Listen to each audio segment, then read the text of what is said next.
Hello students, আশা করি তোমরা ভালো আছো। আজকে লেকচারটা খুবই ইম্পর্টেন্ট একটা লেকচার। এই লেকচারের আলোকে তোমার একটা ক্রিয়েটিভ কোশ্চেন সলভ হয় এবং আমাদের পাবলিক এক্সামগুলোতে এই টপিক থেকে তোমার কোশ্চেনগুলো হয়ে থাকে।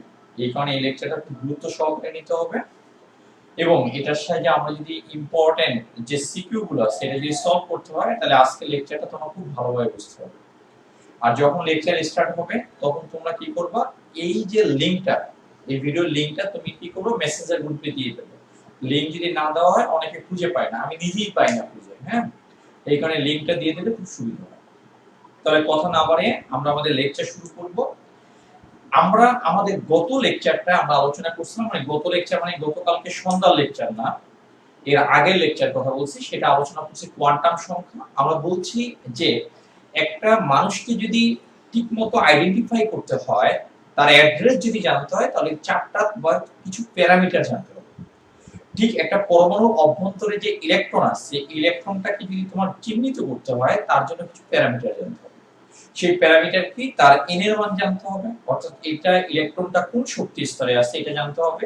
তার এল এর মান জানতে হবে, অর্থাৎ ইলেকট্রনটা ওই শক্তি স্তরে কোন উপশক্তি স্তরে আছে এটা জানতে হবে।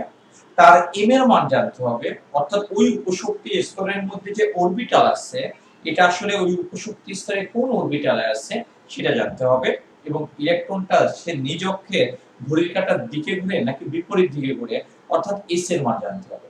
অর্থাৎ এন এল এম এস এই চারটাকে একত্রে বলা হয় কি, কোয়ান্টাম সংখ্যা। এই কথাগুলো আমরা আমাদের আগের লেকচারগুলোতে আলোচনা করছি। এখন আমরা আলোচনা করব এন কি। এন কে আমরা বলছি প্রধান কোয়ান্টাম সংখ্যা, এল কে আমরা বলছি সহকারী কোয়ান্টাম সংখ্যা, এম কে আমরা বলছিলাম ম্যাগনেটিক কোয়ান্টাম সংখ্যা, আর এস কে আমরা বলছিলাম কি তোমার স্পিন কোয়ান্টাম সংখ্যা। এখন হচ্ছে আমরা প্রধান কোয়ান্টাম সংখ্যা নিয়ে আলোচনা করব। একটু দেখো, আমরা এই নেট চেঞ্জ করব আশা করি। হ্যাঁ, এই নেটটা চেঞ্জ করে ফেলবো। দেখি এই মাসের পরে চেঞ্জ করলেও কোনো লাভ নাই। হ্যাঁ, একই রকম আসে সব। দেখো, প্রধান কোয়ান্টাম সংখ্যা,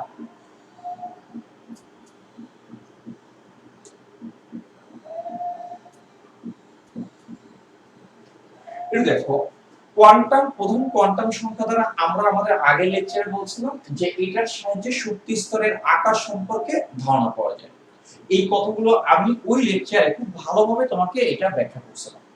তাহলে আমরা বলতে পারি যে কোয়ান্টাম সংখ্যার সাহায্যে শক্তি স্তরের আকার সম্পর্কে ধারণা পাওয়া যায় বা শক্তি স্তরের আকার সম্পর্কে জানা যায় তাকে আমরা কি বলবো, প্রধান কোয়ান্টাম সংখ্যা। তাহলে আমরা বলতে পারি যে কোয়ান্টাম সংখ্যার সাহায্যে শক্তি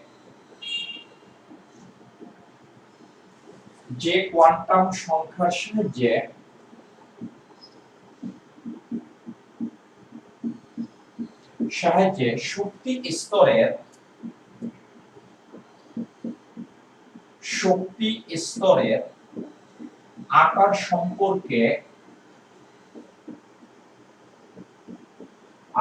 সম্পর্কে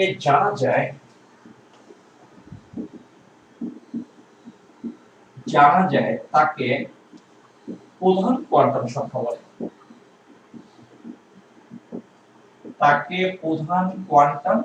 বলে।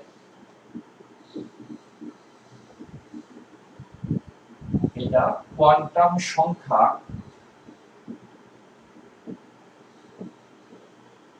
এটা হচ্ছে বলে। এই সংখ্যা সম্পর্কে আইডিয়া দিয়েছে বিজ্ঞানী বোর। এর প্রস্তাবকটাকে বিজ্ঞানী বোর। এটা কত সালে হয়েছে? 1913 সালে। 1913 সালে যে বিজ্ঞানী বোর যে পরমাণু মডেল সম্পর্কে আইডিয়া দিয়েছে, তখনই তোমার কি শক্তি স্তর সম্পর্কে সে ধারণা দিয়েছে। এখন দেখো, এই কোয়ান্টাম সংখ্যাটাকে রিপ্রেজেন্ট করা হয় তোমার কি দ্বারা, এম দ্বারা। যেখানে এন এর একটা মান আছে, যেখানে এন এর মান হচ্ছে কি 1 2 3 ডট ডট ডট তোমার কি plus infinity. n equal to 1 এটা মানে প্রথম শক্তি স্তর। তার মানে কোন একটা ইলেকট্রন যদি প্রথম শক্তি স্তরে থাকে তাহলে n এর মান কত হবে 1 হবে, অর্থাৎ প্রধান কোয়ান্টাম সংখ্যার মান কত হবে 1। কোন একটা ইলেকট্রন যদি দ্বিতীয় শক্তি স্তরে যদি অবস্থান করে তাহলে প্রধান কোয়ান্টাম সংখ্যার মান কত হবে 2, অর্থাৎ n এর মান কত হবে। বিজ্ঞানী বোর এই শক্তি স্তরগুলোকে তোমার কিছু ইংরেজি অক্ষর দ্বারা রিপ্রেজেন্ট করছিল, তোমার মনে আছে কিনা জানি না। এটাকে কে দ্বারা, এটাকে তোমার এল দ্বারা, আর এটাকে তোমার কি এম দ্বারা, এগুলো দ্বারা তোমার রিপ্রেজেন্ট করছে, এম এন ও পি এগুলো দ্বারা রিপ্রেজেন্ট করছে। তুমি দেখো এই এন এর মানটা আমরা যদি পর্যায় সারণীর আলোকে যদি তোমার ব্যাখ্যা করি, তাহলে পর্যায় সারণীতে টোটাল পর্যায় আছে কত বলতো 60টা পর্যায় আছে। আমরা জানি আধুনিক পর্যায় সারণীতে টোটাল পর্যায় আছে কয়টা বলতো 60টা। টোটাল কলাম বা গ্রুপ আছে কয়টা তোমার 18টা। তাহলে এই n এর মান দ্বারা তোমার ইন্ডিকেট করে পর্যায় সারণীতে পর্যায় সংখ্যা। আমি যদি পর্যায় সারণীর আলোকে যদি ব্যাখ্যা করি তাহলে n এর সর্বোচ্চ মান হয় কয়টা 60টা, কারণ পর্যায় সারণীতে সর্বোচ্চ পর্যায় কয়টা আছে বলতো 60টা। আমরা জানি এ পর্যন্ত আবিষ্কৃত মৌল কয়টা আছে বলতো 118টা। 118টাকে রিঅ্যারেঞ্জ করতে গিয়ে কয়টা পর্যায় তৈরি করা লাগছে 60টা পর্যায়। তাই n এর বাস্তবিক মান কত পর্যায় সারণীর আলোকে 7। আমি যদি n এর মানটা ইমাজিন করি তাহলে n এর মানটা কত 1 থেকে কি হতে পারে প্লাস ইনফিনিটি। আর যদি আমি পর্যায় সারণীর আলোকে যদি বলি তাহলে n এর মান সর্বোচ্চ কত হতে পারে 7 হতে পারে। যখন তোমার কি মৌলের সংখ্যা বেড়ে যাবে তখন আর পর্যায় সারণী কিন্তু 7টা পর্যায় থাকবে না, তখন 8 9 ই হয়ে যাবে, তখন পর্যায় সংখ্যা কি হবে বলতো বেড়ে যাবে। আমাদের এ পর্যন্ত মৌলের সংখ্যা হচ্ছে আবিষ্কৃত মৌলের সংখ্যা 118টা। 118টা মৌলকে পর্যায় সারণীতে স্থান দিয়ে টোটাল পর্যায় তৈরি করা লাগছে কয়টা তোমার 7টা। যখন মৌলে আবিষ্কৃত মৌলের সংখ্যা যখন বেড়ে যাবে তখন কিন্তু তোমার পর্যায় সংখ্যা তোমার তখন কি হবে বলতো বেড়ে যাবে। তাহলে n এর এই মান দ্বারা পর্যায় সারণীতে কি ইন্ডিকেট করে পর্যায় সংখ্যা। পর্যায় সারণীতে টোটাল পর্যায় আছে কয়টা তোমার 7টা। তাহলে পর্যায় সারণীর আলোকে n এর সর্বোচ্চ মান হতে পারে কত 7। কিন্তু আমি যদি ইমাজিন করি তাহলে n এর সর্বোচ্চ মান হতে পারে কত প্লাস ইনফিনিটি। তাহলে আমি এখানে কি বলতে পারি এই মান n এর মান দ্বারা n এর মান দ্বারা এখানে আমরা কি কি ইন্ডিকেট করি, এটাকে এভাবে দিলাম। ওকে, বারবার n এর মান লিখতে ভুল লাগবে না। n এর মান দ্বারা কি পর্যায় সারণীতে পর্যায় সংখ্যা নির্দেশ করে। পর্যায় সংখ্যা তোমার নির্দেশ করে, এটা তোমার নির্দেশ করে।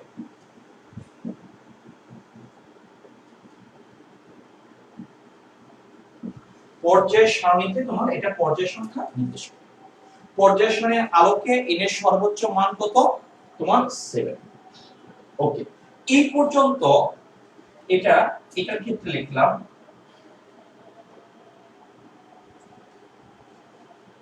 যেখানে পর্যায় সারণীর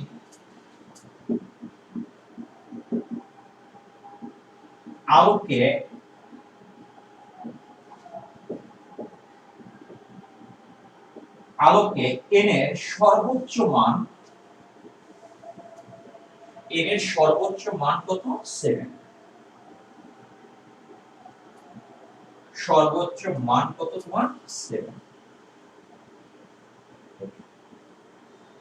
দেখো এই পর্যন্ত কার কোনো ডাউট আছে কিনা আমাকে একটু জানাও।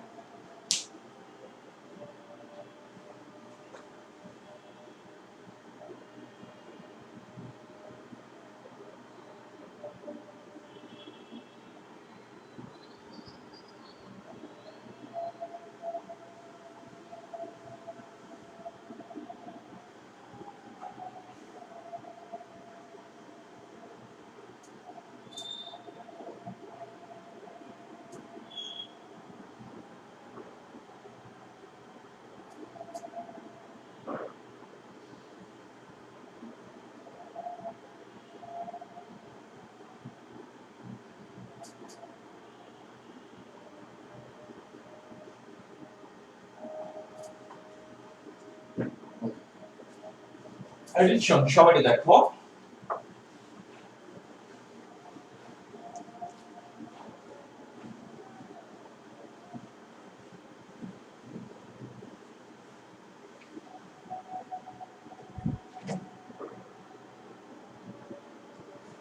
ওকে, দেখো n এর মান দ্বারা আমরা আসলে কি কি জানতে পারি, n এর মান দ্বারা আমরা আসলে কি কি ইনফরমেশন পাই একটু দেখো। এটা লেখার আগে যদি মনে করো কোন একটা ইলেকট্রন প্রথম শক্তি স্তরে অবস্থান করে, এটা হচ্ছে নিউক্লিয়াস। এই ইলেকট্রনটা প্রথম শক্তি স্তরে থাকে, এটা মনে করো ফার্স্ট এনার্জি লেভেল। প্রথম কক্ষপথ লিখে দিই।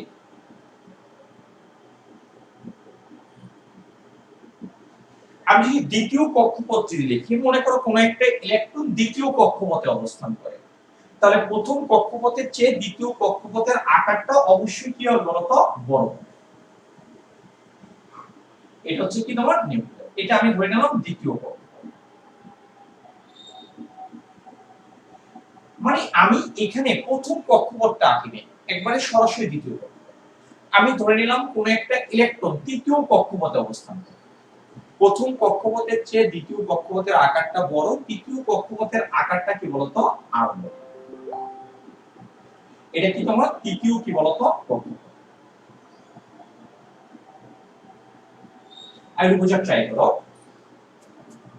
একটু দেখো, আমি যদি জানি ইলেকট্রনটা কোন কক্ষপথে আছে, তাহলে n এর মান দ্বারা আমি বুঝতে পারবো। n এর মান যদি আমাকে যদি বলে n এর মান এখানে কত বলতো 1, এখানে n = 2, n = কত বলতো 3। n এর মান দ্বারা আমরা বুঝতে পারবো ইলেকট্রনটা কোন শক্তি স্তরে আছে। n এর মান যদি 1 হয় তাহলে এটা প্রথম শক্তি স্তরে, n এর মান 2 হলে দ্বিতীয় শক্তি স্তরে, n এর মান 3 হলে এটা কোথায় আছে বলতো, তৃতীয় শক্তি স্তরে। এটা জানবো। একই সাথে ওই শক্তি স্তরের আকার সম্পর্কে আমরা জানবো। কিভাবে আকার সম্পর্কে? এখানে কি এই শক্তি স্তরের ক্ষেত্রে তোমার ব্যাসার্ধ আর এই শক্তি স্তরের ব্যাসার্ধ আর এই শক্তি স্তরের ব্যাসার্ধ কিন্তু আর এর মানটা কি তোমার এক না। n এর মান দ্বারা আমরা কি শক্তি স্তরের আকার সম্পর্ক আমরা কি পাবো বলতো, আইডিয়া পাবো। দুটো পয়েন্ট বলছে, এক হচ্ছে n এর মান দ্বারা ইলেকট্রনটা কোন শক্তি স্তরে। n এর মান আমি যদি জানি 1, ইলেকট্রনটা প্রথম শক্তি স্তরে আছে। একই সাথে আমি বলবো যে ওই শক্তি স্তরের আকারটা কি অন্যান্য শক্তি স্তরের আকারের তুলনায় কি বলতো, ছোট। এখন আমি যদি বলি n এর মান 3, তাহলে মনে করব ইলেকট্রনটা কোন শক্তি স্তরে আছে বলতো, তৃতীয় শক্তি স্তরে। একই সাথে আমি বুঝতে পারবো এই শক্তি স্তরের আকারটা প্রথম আর দ্বিতীয় শক্তি স্তরের আকারের চেয়ে কি বলতো বড়। তাহলে এটার ক্ষেত্রে আমরা কি লিখতে পারি দেখো, এই পয়েন্টে n এর মান দ্বারা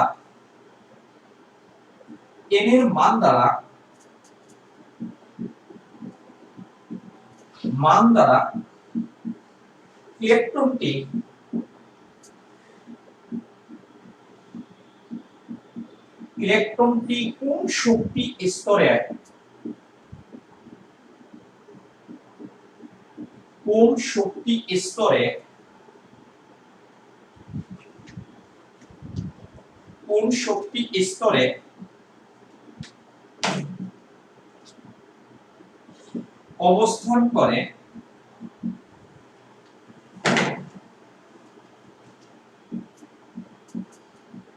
অবস্থান করে তা জানা যায়।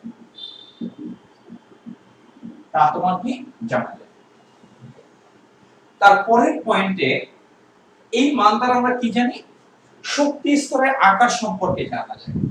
এই মান দ্বারা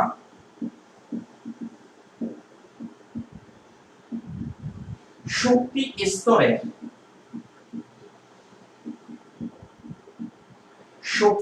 স্তরের আকার, এটা দ্বারা কি বোঝায়, নিউক্লিয়াস আর ইলেকট্রনের কি মধ্যকার দূরত্ব, এটা আকার কি ছোট, নিউক্লিয়াস আর ইলেকট্রনের মধ্যকার দূরত্ব কি কম, এটার আকার বড়। নিউক্লিয়াস আর ইলেকট্রনের মধ্যকার দূরত্ব কি বেশি, এটার আকার কি আরো বেশি। নিউক্লিয়াস এবং ইলেকট্রনের মধ্যকার দূরত্ব কি হবে, কি আরো বেশি। শক্তি স্তরের আকার অর্থাৎ কি নিউক্লিয়াস এবং ইলেকট্রনের মধ্যকার দূরত্ব সম্পর্কে আমরা কি জানতে পারবো। আকার অর্থাৎ নিউক্লিয়াস ও ইলেকট্রনের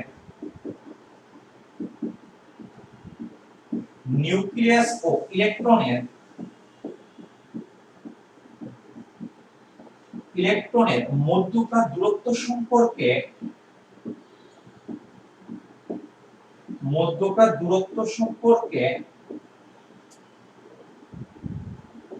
সম্পর্কে জানা যায়।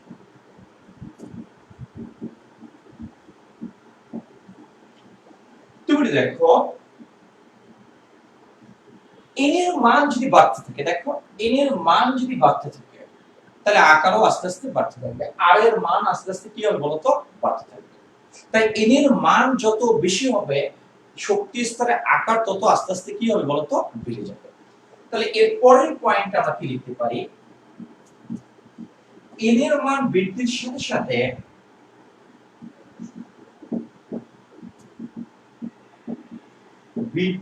সাথে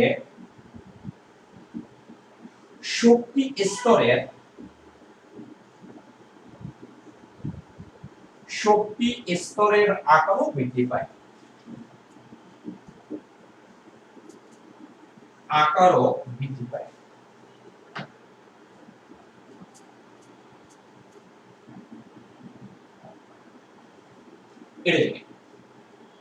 এখন দেখো সবচেয়ে গুরুত্বপূর্ণ পয়েন্ট দেখো, আমি যদি বলি আমি এই বিল্ডিং এ থাকি, মনে করো 27/29 এর এতে আমি মনে করো অবস্থান করি, ধরে নিলাম। তাহলে আমি আসলে এক্স্যাক্টলি এই ভবনটায় থাকি না, এই ভবনের কোন একটা ফ্ল্যাটের কোন একটা রুমের মধ্যে আমার অবস্থান। বোঝা ট্রাই করবা, আমাদের আগের লেকচারটা তুমি যদি কন্টিনিউ না করো তাহলে এই লেকচারটা তোমার জন্য একটু কমপ্লেক্স হয়ে যাবে, একটু বোঝা ট্রাই করো।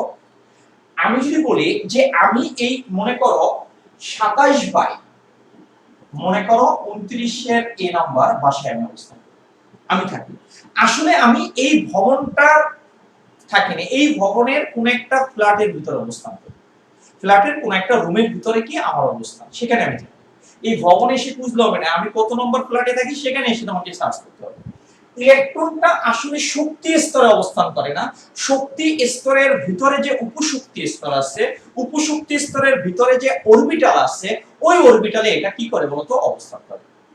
আমি আসলে এই ভবনটায় বা এই বিল্ডিংটায় থাকি না, এই বিল্ডিং এর ভিতরে যে ফ্ল্যাট আছে ওই ফ্ল্যাটের ভিতরে যে তোমার কি রুম আছে ওই রুমের মধ্যে আমার অবস্থান।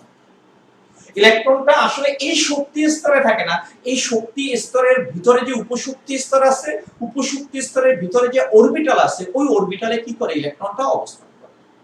আমি যদি অরবিটালের সাহায্যে যদি এটাকে একটু ব্যাখ্যা করি, আসলে ব্যাখ্যাটা অরবিটালের সাহায্যে, কিন্তু আমাদের বই পুস্তকে দিছে কি শক্তি স্তরের সাহায্যে। আমি যখন এই থিমটাকে সামারাইজ করব, যখন সারসংক্ষেপে ব্যাখ্যা করব, তখন এই রিয়াল মেথডটা আমি তোমাকে বলে দেব। ওকে, আমরা এখন বইয়ের মেথডে চলতেছি। আমি ধরে নিলাম ইলেকট্রনটা আসলে শক্তি স্তরের কোন একটা উপশক্তি স্তরে, ওই উপশক্তি স্তরের ভিতরে যে অরবিটাল আছে ওই অরবিটালে অবস্থান করে। আমি অরবিটালের সাহায্যে এটা ব্যাখ্যা করব।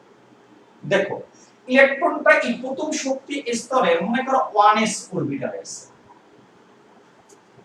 এটা মনে করো তৃতীয় শক্তি, মনে করো এটা আরেকটা ইলেকট্রন, এটা মনে করো তোমার 2s আছে। দ্বিতীয় শক্তি স্তরে তুমি জানো এটা তোমার কি 1s নাই, এখানে কোন অরবিটালটা আছে 2s, আরো অরবিটাল আছে, আমি একটা অরবিটাল নিলাম। মনে করো তৃতীয় শক্তি স্তরে এই ইলেকট্রনটা তৃতীয় শক্তি স্তরে 3s অরবিটাল আছে। তুমি দেখো 1s অরবিটালের আকার আর 2s অরবিটালের আকার কিন্তু এক না। 1s অরবিটালটা প্রথম শক্তি স্তরে অবস্থান করে, এই কারণে এর আকারটা ছোট হবে। 2s অরবিটালটা দ্বিতীয় শক্তি স্তরে অবস্থান করে, এই কারণে এটার আকারটা বড় হবে। 3s অরবিটালটা তৃতীয় শক্তি স্তরে অবস্থান করে, এই কারণে এর আকারটা বড় হবে। আমরা যদি n এর মান জানি তাহলে এই অরবিটালের আকার সম্পর্কে আমরা কি পাই আইডিয়া পাই। ইলেকট্রন এক্স্যাক্টলি এই শক্তি স্তরের এই অরবিটালে আছে, আমি যদি n এর মান জানি তাহলে আমি কি অরবিটালের আকার সম্পর্কে আমরা কি পাই আইডিয়া পাই।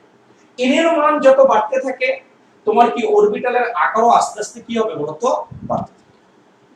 আবার একটু দেখি 1s এর চেয়ে 2s এর শক্তি বেশি, কিভাবে বেশি হয় তুমি জানো, 9 10 এ তুমি পড়ে আসছো n+11 নিয়ে। আমরা এখানেও আমরা এটা রিপিট করব, আমি জাস্ট এখানে বলে যাচ্ছি তোমাকে, নক করে যাচ্ছি। n এর মান যদি বাড়তে থাকে তাহলে 1s আর 2s এবং 3s এর মধ্যে এগুলোর শক্তিও আস্তে আস্তে কি হবে বলতো বাড়তে থাকে। আমি কথাটাকে যদি আবার রিপিট করি, ইলেকট্রনটা থাকে কোথায় অরবিটাল, n এর মান যদি বাড়ে, n এর মান যদি আমি যদি জানি তাহলে n এর মান যদি আস্তে আস্তে বাড়তে থাকে তাহলে অরবিটালগুলোর আকারও আস্তে আস্তে কি হবে বলতো বাড়তে থাকে। n এর মান বৃদ্ধির সাথে সাথে অরবিটালের শক্তি মাত্রাও আস্তে আস্তে কি হবে বলতো বাড়তে থাকে। অর্থাৎ n এর মান যদি আমি জানি তাহলে অরবিটালের আকার সম্পর্কে ধারণা পাওয়া যাবে এবং অরবিটালের শক্তি মাত্রা সম্পর্কে কি হবে বলতো ধারণা পাওয়া যাবে। n এর মান যদি 1 হয় 1s এ থাকবে, এটার অরবিটালের আকারটা ছোট। n এর মান যদি 2 হয় তাহলে এটার আকার ইলেকট্রনটা যদি n 2 তে অবস্থান করে অর্থাৎ 2s এ যদি থাকে তাহলে এই অরবিটালের আকারটা কি হবে বড় হবে। তাহলে আমি এখানে কি লিখতে পারি, আমার লেখাটা আমি লিখবো, এর আগে আমার এই কথাগুলো বুঝতে পারছো কিনা এটা আমাকে একটু কমেন্টসে জানাও।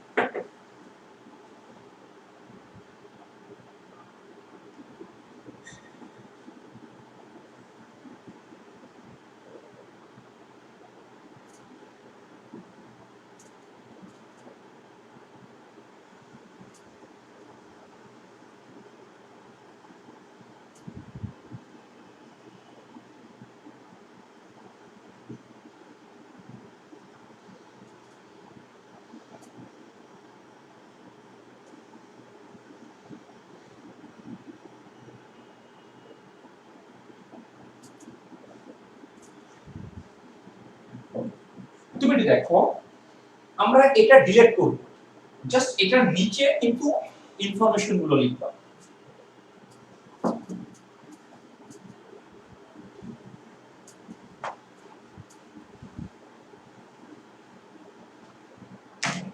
আমি যদি পরের পয়েন্টে যদি লিখি n এর মান দ্বারা অরবিটালের আকার, এই মান যদি জানি অরবিটালের আকারটা কি রকম হবে সেই সম্পর্কে পাবো। অরবিটালের আকার, অরবিটালের আকার সম্পর্কে এই ফটোগুলো দেখা যায় না অনেক সময়, হ্যাঁ তোমরা কিন্তু বুঝে নেবা। অরবিটালের আকার সম্পর্কে জানা যায়।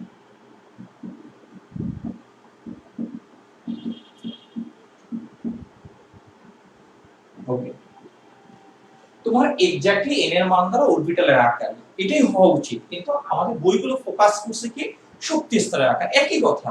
বাট মেইন যখন বেসিক যে জিনিসটা এটা যখন অ্যানালাইসিস করছে তখন অরবিটালের আকার নিয়ে ব্যাখ্যা করছে। এটা কিভাবে আসছে, আমরা কিভাবে এটা সোর্ডিঞ্জার সমীকরণ ক্যালকুলেশন করে আসছে এটা আমরা লাস্টে গিয়ে বলবো, প্রথমে বলতে চাচ্ছি। তুমি দেখো n এর মান বৃদ্ধির সাথে সাথে এটা যদি বাড়ে অরবিটালের কি শক্তি মাত্রাও কি তোমার বাড়তে থাকে। n এর মান বৃদ্ধির সাথে সাথে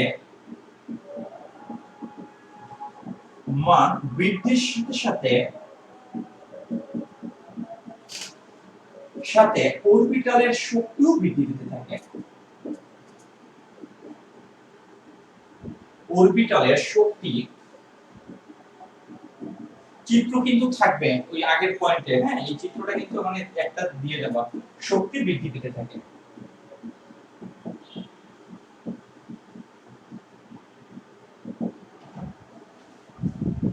যেমন এখানে 1s এর চেয়ে 2s এর শক্তি বেশি, 2s এর চেয়ে 3s এর শক্তি বেশি। এটা শক্তিটা কিভাবে বেড়ে যাচ্ছে আমরা দেখাবো ক্যালকুলেশনের মাধ্যমে।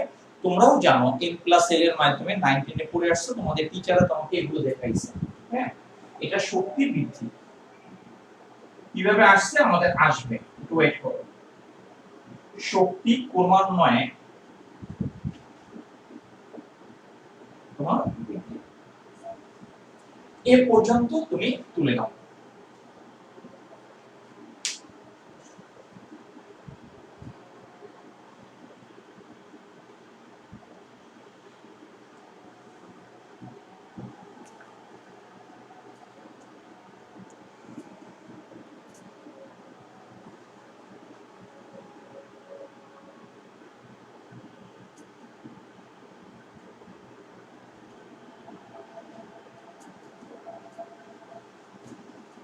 ওকে, একটু দেখো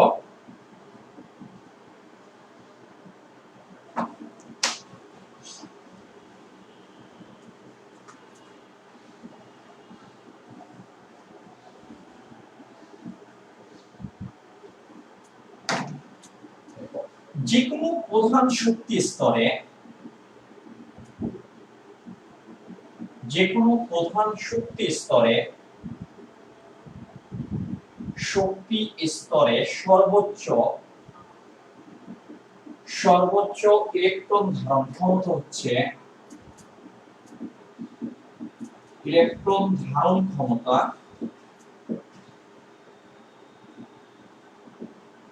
ধারণ ক্ষমতা হচ্ছে 2n²। এটা তুমি জানো, এটা এইটা থাকতেই তুমি জানো 2n²। যে কোনো একটা শক্তি স্তরে সর্বোচ্চ ইলেকট্রন থাকতে পারে কি 2n²। n এর মান যদি 1 হয় তাহলে প্রথম শক্তি স্তরে ইলেকট্রন থাকতে পারে কয়টা, দুইটা। n এর মান যদি 2 হয় তাহলে এখানে বসো 2 দুগুণে 4, 4 ইনটু কত 2, কয়টা হবে 8টা। এই তিনটা তুমি জানো। তাই এই হচ্ছে কি আমাদের প্রধান কোয়ান্টাম সংখ্যা নিয়ে আলোচনা। আমরা এখন সহকারী কোয়ান্টাম সংখ্যা নিয়ে আমরা এখন আলোচনা করব। একটু দেখো, এটা একটু উঠাই না।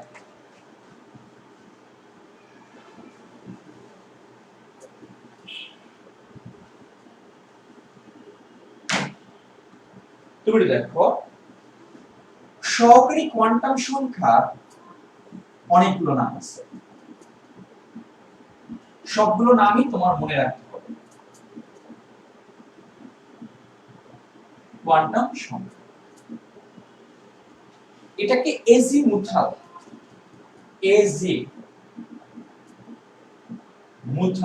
কোয়ান্টাম নাম্বার বলে।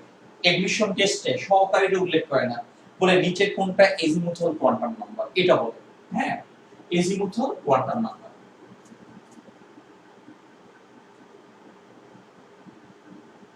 কোয়ান্টাম নাম্বার এটার আরেকটা হচ্ছে সাবসিডিয়ারি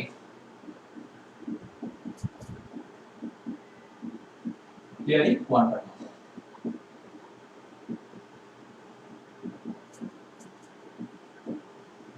এটার আরেকটা নাম আছে angular momentum.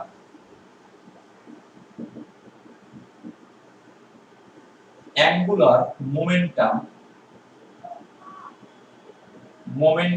Quantum number. Quantum নাম্বারকে আমরা শর্ট ফর্মে লিখলাম q.no। no মানে নো নাম্বার, q মানে কি কোয়ান্টাম। অর্থাৎ এই কোয়ান্টাম নাম্বারের সাহায্যে অ্যাঙ্গুলার মোমেন্টাম ক্যালকুলেশন করা যায়। অ্যাঙ্গুলার মোমেন্টাম কি, কৌণিক ভরবেগ। এটার সাহায্যে ইলেকট্রনের কৌণিক ভরবেগটা ক্যালকুলেশন করা যায়। এই কারণে এটার নাম কি, অ্যাঙ্গুলার মোমেন্টাম কি কোয়ান্টাম নাম্বার। এটার সাহায্যে, এটা আবিষ্কারক হচ্ছে সমারফিল্ড, এই কারণে এটাকে সমারফিল্ড কোয়ান্টাম নাম্বারও বলে। তাহলে এটাকে কি বলা হয়, সমারফিল্ড। উনি হচ্ছে আবিষ্কারক, ওনার নাম অনুসারে এটাকে সমারফিল্ড কোয়ান্টাম সংখ্যা বলা হয়। সমারফিল্ড কোয়ান্টাম সংখ্যা এটাই বলে।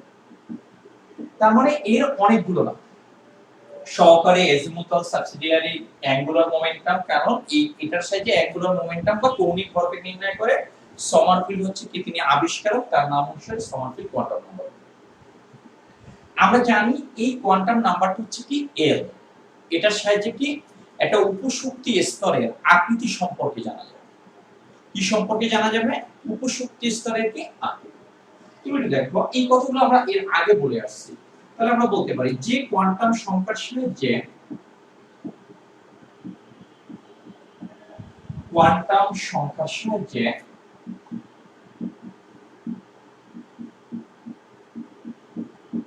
এটা দেখো উপশক্তি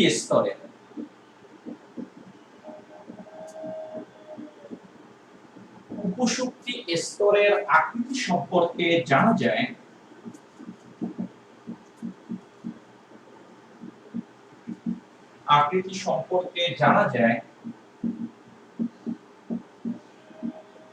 তাকে সহকারী কোয়ান্টাম সংখ্যা বলে।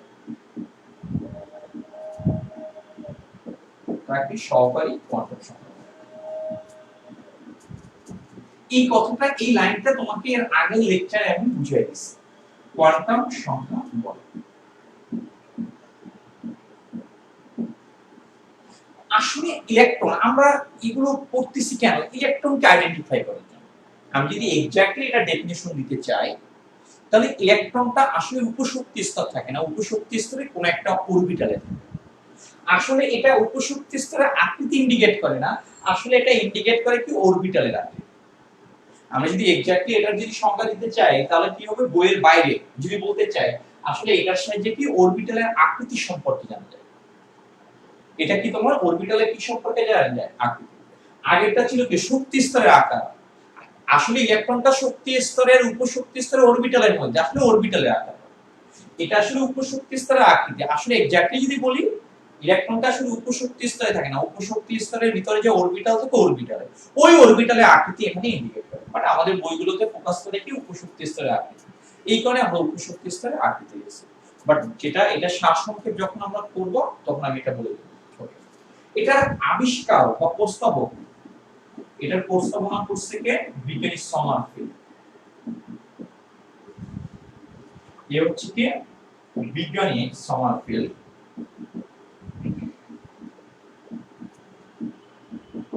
সমারফিল্ড কত সালে? 1915 সালে এর আবিষ্কার। এটাকে রিপ্রেজেন্ট করা হয়, এটাকে রিপ্রেজেন্ট করা হয় এল দ্বারা, যেখানে যেখানে এল ইকুয়াল টু, এল এর ভ্যালু আছে, এলটাকে রিপ্রেজেন্ট করছে 02, 02 মানে 0 থেকে, 2 মানে কি থেকে, 02 কি তোমার n-1, অর্থাৎ এল এর মানটা একটু বোঝার ট্রাই করব। আমি যদি এল এর মানটা যদি ক্যালকুলেশন করতে চাই, তাহলে এল এর মানটা এই লাইনের ভিতরে কি আছে বলতো? n আছে। তার মানে এল এর মানটা ডিপেন্ড করবে কার উপর? n এর উপর। আর এল এর সম্ভাব্য মান কি? 0 টু কত? n-1, 0 টু কি তোমার n- কি তোমার। এখন এল এর সম্ভাব্য মান হচ্ছে, কিভাবে মান হবে সেটা আমরা বলে দেব, এই মানটা কিভাবে আসছে সেটাও আমি বলে দেব, 0 মানটা কিভাবে আসছে সেটা আমরা ক্যালকুলেশন করে বলে দেব।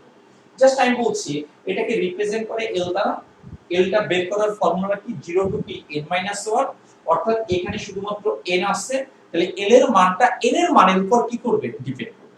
কিভাবে ডিপেন্ড করে, ক্যালকুলেশনটা কি রকম হবে আমরা এর পরবর্তীতে আলোচনা করব।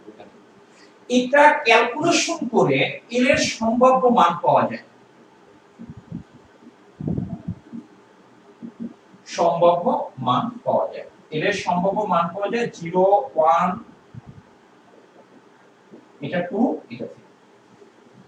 এল এর সম্ভাব্য মান পাওয়া যায় কোনটা? এটা, এই চারটা মান পাওয়া যায়। এখন তুমি বলতে পারো যে এল এর কি আরো মান হতে পারে না? পারে। আমাদের পর্যায় সারণীতে টোটাল মৌল আছে 118টা, 118টা মৌলের জন্য এল এর এই চারটা মানই এনাফ। যখন মৌলের সংখ্যা 118 জায়গায় 218 হয়ে যাবে, তখন 218 ক্ষেত্রে 218টা যখন মৌল হবে, এই মানগুলো কাদের মান? ইলেকট্রনের। আমরা ইলেকট্রনের জন্য আমরা এগুলো কি করি বলতো? কনসিডার করি। এখন ব্যাপারটা হচ্ছে এল এর মান আমরা কয়টা, এখানে আমরা সম্ভাব্য কয়টা মানকে কনসিডার করি? চারটা। কারণ পর্যায় সারণীতে যে 118টা মৌল আছে, এই 118টা মৌলকে এক্সপ্লেইন করার জন্য এল এর এই চারটা মানে কি তোমার যথেষ্ট। যখন 218টা আবিষ্কৃত মৌলের সংখ্যা 218 হয়ে যাবে, তখন এই চারটা মানের সাথে ব্যাখ্যা করা যাবে না, তখন এখানে বেড়ে যাবে 0, 1, 2, 3, 4, 5, 6 এরকম। তাহলে এটার সম্ভাব্য মান আমরা দেখবা যে n এর মানগুলোকে, যেমন n এর মান 1 তাকে আমরা k দ্বারা রিপ্রেজেন্ট করছি, n এর মান 2 তাকে আমরা l দ্বারা রিপ্রেজেন্ট করছি, n এর মান 3 তাকে আমরা কি m দ্বারা রিপ্রেজেন্ট করছি, ঠিক একই ভাবে l এর মান 0 সেটাকে কতগুলো ইংরেজি লেটার দ্বারা রিপ্রেজেন্ট করে। l এর মান 0 হলে সেটাকে রিপ্রেজেন্ট করে s দ্বারা। l এর মান যদি 1 হয় সেটাকে রিপ্রেজেন্ট করে p দ্বারা। সব স্মল লেটারে লিখতে হবে, ক্যাপিটাল লেটারে লিখতে হবে না। l এর মান 2 হলে ইংরেজি লেটার হবে কি দ্বারা? d দ্বারা। l এর মান 3 হলে এটা কত দ্বারা হবে? f দ্বারা। এরপর যদি আরো হতো d, f, তারপর g, h এগুলো লেখা হয়, g, h এগুলো কি লেখা হয়। এর বাইরে যদি আমি আরো মান লিখতাম, মনে করো 4, এটা 5 এরকম যদি হতো, তাহলে এগুলোর জন্য কি বলতাম? g, এগুলোর জন্য আমরা কি লিখতাম? h লিখতাম। কি লিখতাম বলো তো? h লিখতাম। এগুলো ব্র্যাকেট দিলাম কেন? এটা হচ্ছে সম্ভাব্য এই এল এর কয়টা মানকে কনসিডার করা হয়? 4।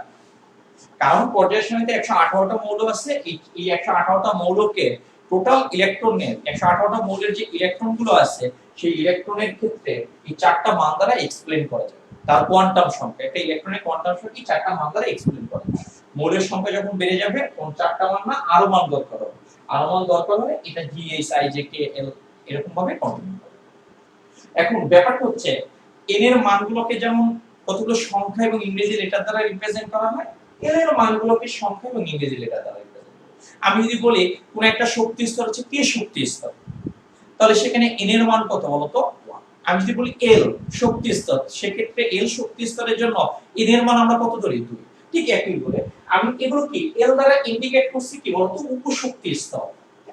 উপশক্তি স্তর এল এর মান আমি যদি বলি এস উপশক্তি স্তর, আমি যদি বলি এস উপশক্তি স্তর তাহলে এল এর মান কত 0। আমি যদি বলি পি উপশক্তি স্তর তার জন্য এল এর মান কত 1। আমি যদি বলি ডি উপশক্তি স্তর এখানে এল এর মান কত হবে 2। যেমনটা হচ্ছে কে উপশক্তি স্তর, কে শক্তি স্তর তার জন্য এন এর মান কত 1। এল শক্তি স্তর তার জন্য এন এর মান কত 2। ঠিক সিমিলারলি পি উপশক্তি স্তর তার জন্য এল এর মান কত 1। জাস্ট আমার এই কথাগুলো তুমি বুঝতে পারছো কিনা এই পর্যন্ত? জাস্ট এখানে আরো অনেক ইনফরমেশন আছে, এই কথাগুলো তুমি বুঝতে পারছো কিনা আমাকে জানাও।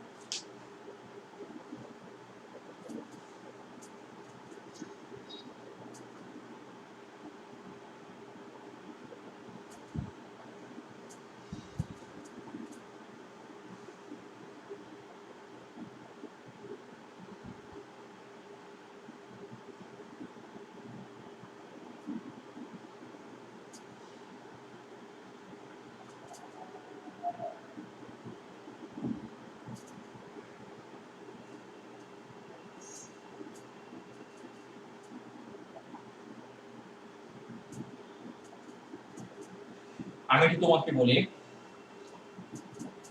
যে পড়ায় তুমি সিরিয়াস হতে হবে। তোমার টাইম হচ্ছে সন্ধ্যা 7:15, হয়তো বা এখন আজকে লেকচারটা দিচ্ছি কালকের অ্যাক্সিডেন্টের কারণে, কিন্তু স্টুডেন্টের প্রেজেন্ট খুবই খারাপ। হ্যাঁ 49 50 আপ ডাউন করে। তোমার সিরিয়াস থাকতে হবে, পড়ালেখার প্রতি তোমার কদর থাকতে হবে। তোমাকে টেনে কেউ ধরবে না, একবারে তোমার ট্রেনের মতো যাবে, বাট ওই গতিতে তোমার আগাতে হবে। এখানে এরকম নাই যে তোমাকে মেসেজ কি খবর, এরকম টাইমই নেই ভাই। নিজের ফ্যামিলি মেম্বারকে খবর রাখার মতো সময় নেই, একটা স্টুডেন্ট কিভাবে খবর রাখবে? এই জন্য এটা যেটা বাস্তবতা, আমি যদি বলি যে না তোমাকে প্রত্যেক স্টুডেন্টকে নক করবো, সেই সময় নাই তো। কারণ সারাদিনের কর্মব্যস্ততার পর তোমার এক স্টুডেন্টকে তোমার ইন্ডিভিজুয়ালি তোমার নক করা সম্ভব না, বা ফোন ধরাও সম্ভব না। হ্যাঁ এই কারণে নিজের পড়তে হবে, নিজের পড়ার প্রতি একটু দরদ থাকতে হবে, নিজের একটু টেন্ডেন্সি থাকতে হবে পড়াটা নিয়ে নেওয়ার মতো। হ্যাঁ তাহলে তোমাকে টিচার তো দেওয়ার জন্য এত উদ্গ্রীব না। এই কারণে তোমার সিরিয়াস হতে হবে, আমি তোমাকে সিরিয়াস হতে বলি। একজন স্টুডেন্ট যদি অ্যাক্টিভ হয়, টিচার 100% সে অ্যাক্টিভ হতে পারে। স্টুডেন্ট যদি কেয়ারলেস হয়, টিচার এখানে কি তোমার ফাঁকি দেওয়ার অনেক শুরু। লস ওভারঅল তোমার হবে, টিচারের কোনো লস নাই, লাভ নাই। কারণ আমাদের লাইফের তো কিছু নেই, আমি এটা দিয়ে আমি চাকরি করতে পারবো না, বা এটা দিয়ে আমি কোনো জায়গায় অ্যাপ্লাই করতে পারবো না, সেই চাকরির বয়সও নাই। সো এটা হচ্ছে তোমার অ্যাচিভমেন্টটা হবে তোমার। এখানে তোমার সিরিয়াস হতে হবে, পড়ায় খুব সিরিয়াস থাকতে হবে। যে পড়াটা পড়ায় সেই পড়াটা বাসায় গিয়ে বারবার লিখতে হবে। হ্যাঁ এনাফ টাইম এখন আছে, পরবর্তীতে এনাফ টাইম থাকবে না। আমাদের লেকচার এখন 3 দিন দিচ্ছি, তখন হবে 2 দিন লেকচার হয়ে যাবে। আমার কথা বুঝতে পারছো কিনা? তখন অনেক বিজি হয়ে যাবে তোমরা। হ্যাঁ অনেকগুলো প্রাইভেট থাকবে, কলেজে একটা টাইম থাকবে। এই কারণে যখন যে টাইমটা পাবা সেই টাইমটা কাজে লাগানোর চেষ্টা করবা।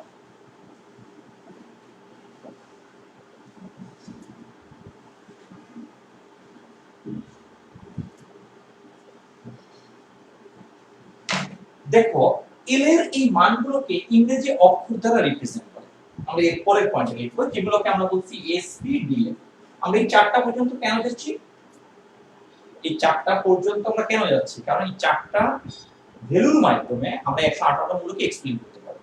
যদি 218 হতো তাহলে আমাদেরকে এই সংখ্যাটা আরো বাড়ানো করতে হতো। ওকে এল এর এই মানগুলোকে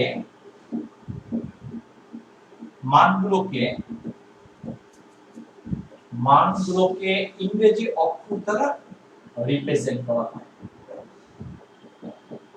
অক্ষর দ্বারা প্রকাশ করা হয়।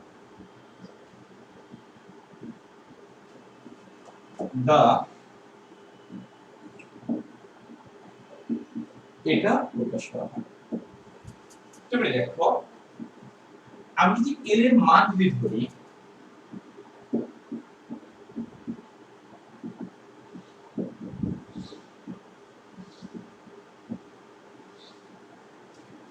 আমি যদি এল এর মান যদি ধরি, দেখো এল এর মান এটা যদি 0, তখন আমরা উপশক্তি স্তরটাকে বলি এস। এল এর মান যদি 1 হয় তখন আমরা উপশক্তি স্তরকে বলি পি। এল এর মান যদি ডি হয়, মানে ডি তো না, এল এর মান 2 হয় তখন উপশক্তি স্তরকে আমরা বলি ডি। এল এর মান যদি 3 হয় তাহলে এই উপশক্তি স্তরকে আমরা কি বলি? এখন দেখো এখানে এই এসপিডিএফ এগুলো আসলে কোথা থেকে আসছে? এটার উৎসটা কি? এটা কি র্যান্ডমলি লিখে গেছে ইংরেজি লেটার নাকি কোন একটা উৎস থেকে আসছে? ক্ষার ধাতুগুলোর ক্ষেত্রে আমরা ক্ষার ধাতু তো আমরা জানি গ্রুপ 1 এর যে ধাতুগুলো হাইড্রোজেন ভিত্তিক যে ধাতু আছে এই ধাতুগুলোর ক্ষেত্রে 4 ধরনের বর্ণালী পাওয়া যায়। স্পেকট্রাম কয় ধরনের পাওয়া যায়? 4 ধরনের। এটা ক্ষার ধাতুর কি তোমার বর্ণালী। এটা 4 ধরনের বর্ণালী পাওয়া যায়। এক হচ্ছে সার, এক হচ্ছে তোমার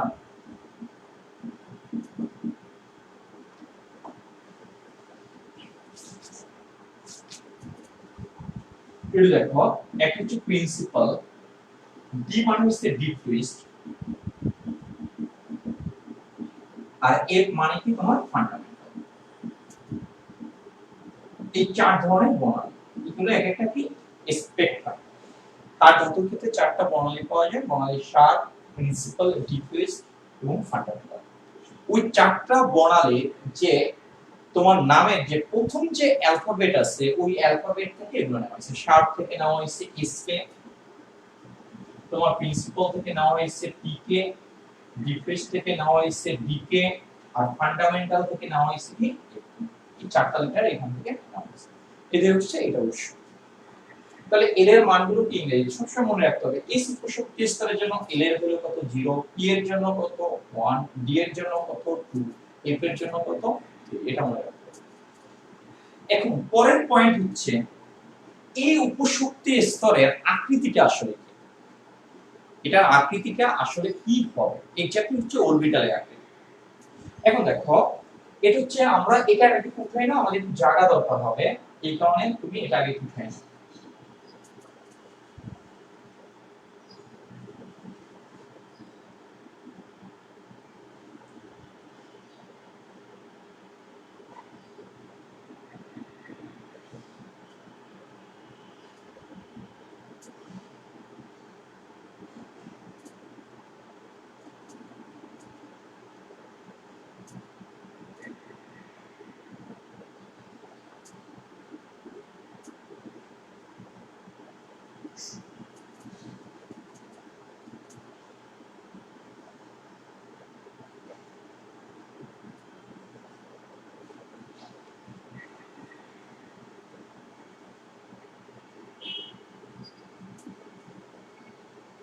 রাজি শুনতো না, তুমি কোনটা বলছো আমি বুঝতেছি না, যে আবার বলা যাবে এটা কি আগেরটা নাকি এইটার কথা বলছো?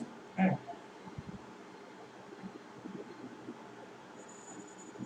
আচ্ছা, আমরা আজকের লেকচারটা একটু দাও কষ্ট করে, আমরা এই লাইনটি চেঞ্জ করব। হ্যাঁ এটা আর কি যেতেও পারে, আমি জানি না, আই এম নট শিওর।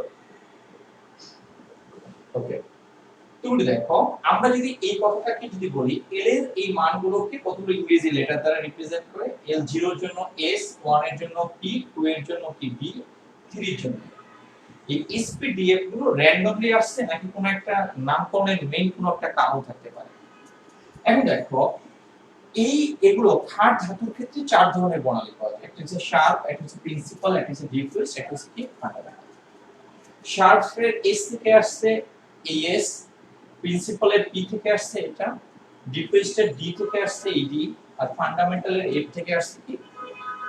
তুমি যখন এস উপশক্তি স্তরের জন্য আমি যখন এল এর মান বলবো তখন এখানে এল এর মানটা 0 বলতে হবে। আমি যখন ডি উপশক্তি স্তরের জন্য আমি বলবো তখন এল এর মানটা 2 বলতে হবে। এফ উপশক্তি স্তরের জন্য এল এর মান কত হবে? 3। এটা তুমি তোমার বলতে হবে। তার মানে হচ্ছে তোমার এই মানগুলো তোমার সম্পর্কে আইডিয়া থাকতে হবে। আমরা এখন আকৃতি নিয়ে কথা বলবো।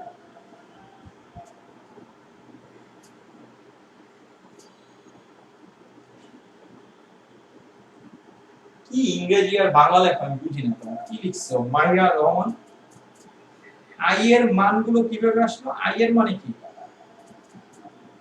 আই কোনটা বুঝি নাই।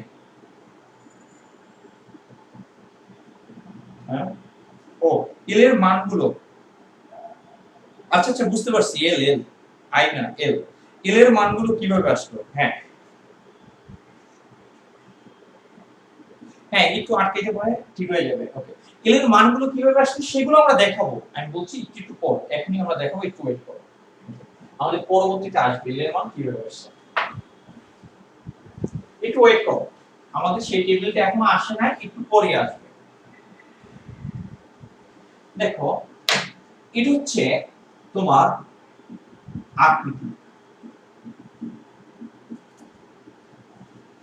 আসলে এস এর আকৃতি এরকম না, এখানে তোমার আমি যদি বলি ব্যাপারটা, এটা হচ্ছে উপশক্তি স্তর,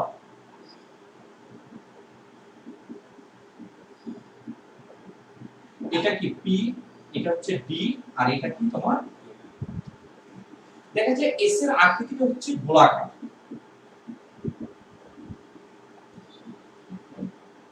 পি এর আকৃতি গোলাকার তো আমরা জানি, এটা যদি গোলাকার হয়, গোলাকার তো আমরা জানি,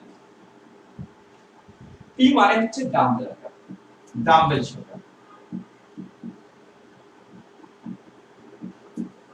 আমরা ডাম্বেলের যদি শেপ যদি দেখাই জাস্ট এরকম, ডি মানে হচ্ছে তোমার ডাবল ডাম্বেল, দুইটা ডাম্বেল থাকবে, জাস্ট এই একটা ডাম্বেল আর মনে করো এই আরেকটা ডাম্বেল, এই দুটো ডাম্বেল। আর এফ এর শেপটা অনেক কমপ্লেক্স একটা শেপ, ওটা ওভাবে ডিফাইন করে। আসলে ব্যাপারটা এরকম না যে এস হচ্ছে একটা গোলাকার, উপশক্তি স্তর বলতে আসলে ইলেকট্রনটা উপশক্তি স্তরে থাকে না, ইলেকট্রনটা আসলে কোথায় থাকে, অরবিটালে থাকে। এগুলো আমি অরবিটালের ক্ষেত্রে আমি আকৃতি বলতে পারতাম। তুমি একটু দেখো, আসলে ব্যাপারটা এটা না যে একটা গোলাকারের মধ্যে ইলেকট্রনগুলো অবস্থান করে, ব্যাপারটা এরকম। একটু বোঝার ট্রাই করবো কথাগুলো, যে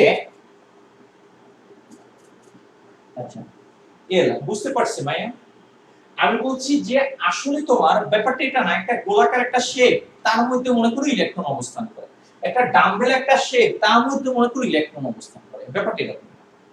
আমরা জানি এটাকে আমরা ধরলাম কি বলতো, নিউক্লিয়াস, এই ফোঁটাটাকে আমরা ধরলাম নিউক্লিয়াস। এখন নিউক্লিয়াসের বাইরে ইলেকট্রনগুলো কি করে, ওয়েভ আকারে কি করতে থাকে, তরঙ্গ আকারে কি করতে থাকে বলতো, ঘুরতে থাকে। এখন তরঙ্গ আকারে এই ইলেকট্রনগুলো কি করে, এরকম ঘুরতে থাকে, মনে করো তরঙ্গ আকারে জাস্ট এভাবে তোমার কি করে ঘুরতে থাকে, এটাকে আমরা কি ইন্ডিকেট করছি,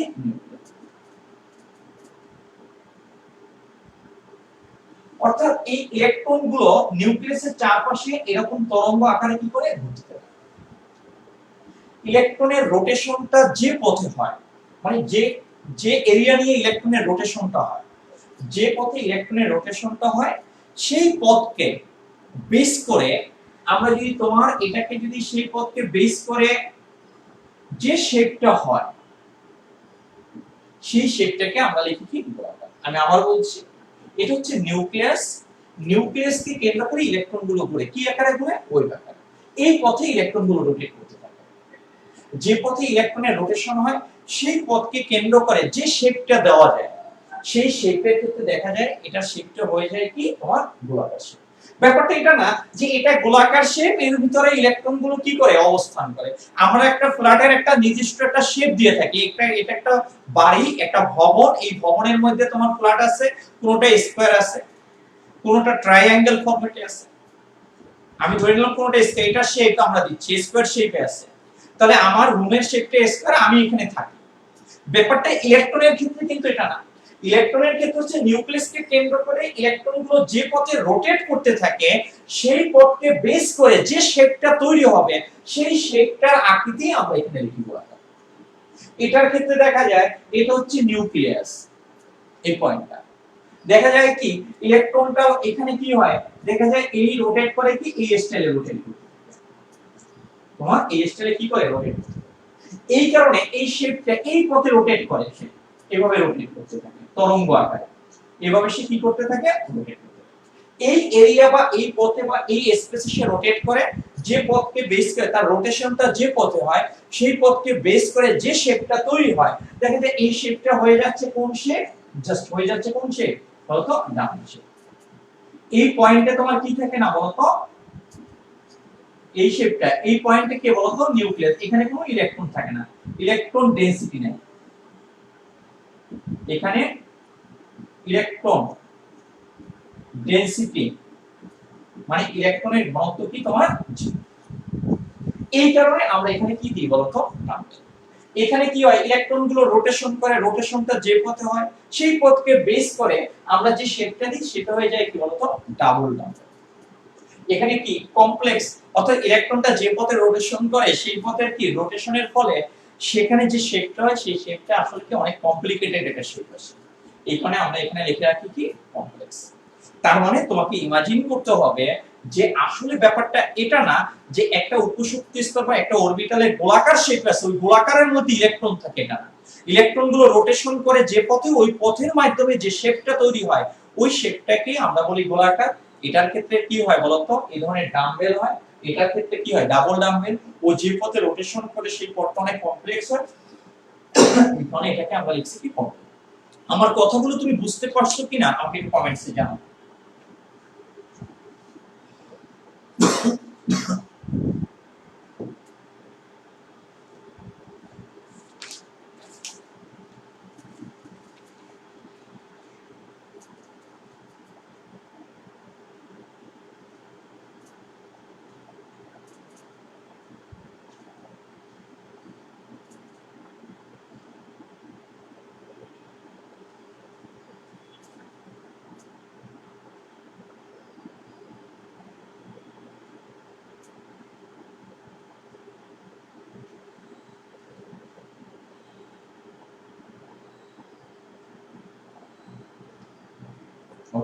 একটু দেখো, আমরা এখানে লিখতে পারি, জিনিসটা তোমাকে আরো ক্লিয়ার করে দিচ্ছি।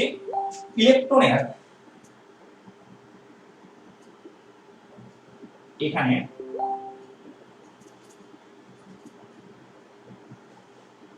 ইলেকট্রনের রোটেশন, রোটেশন মানে কি আবর্তন।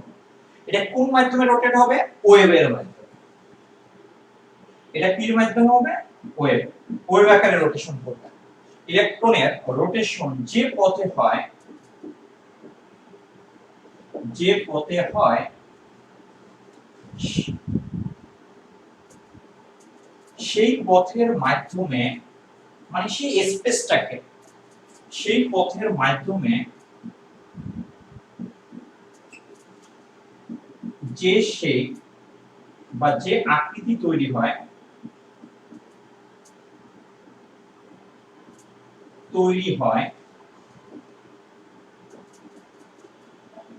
সেটি